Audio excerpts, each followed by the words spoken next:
Hello viewers, আসসালামু আলাইকুম। আমি অনেকদিন পর আপনাদের জন্য একটি টিউটোরিয়াল তৈরি করেছি, আর সেটা হচ্ছে ওয়াইফাই পাসওয়ার্ড কীভাবে আপনাদের শো করবেন।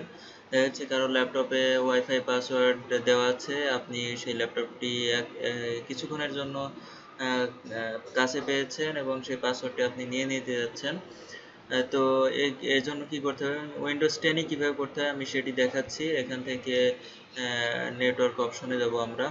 নেটওয়ার্ক সেটিংস থেকে আমরা সিএনজি অ্যাডাপ্টার অপশনে ক্লিক করব। সিএনজি অ্যাডাপ্টার অপশন থেকে ওয়াইফাই যেটা থাকবে, যেটা কানেক্টেড থাকবে এখানে, সেখানে ডবল ক্লিক করব।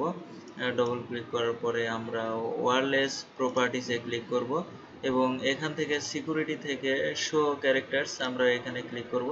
তাহলে দেখে নিতে পারবো যে কিভাবে এখানে আমাদের বা ওই ল্যাপটপে বা ওই রাউটারের পাসওয়ার্ডটা আমরা এখান থেকে দেখে নিতে পারবো।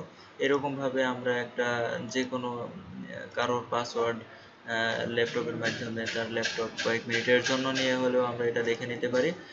তো বন্ধুরা, নতুন নতুন ভিডিও পাওয়ার জন্য আমার চ্যানেলে অবশ্যই সাবস্ক্রাইব করবেন এবং ভালো লাগলে লাইক, কমেন্ট, শেয়ার করবেন। ধন্যবাদ সবাইকে।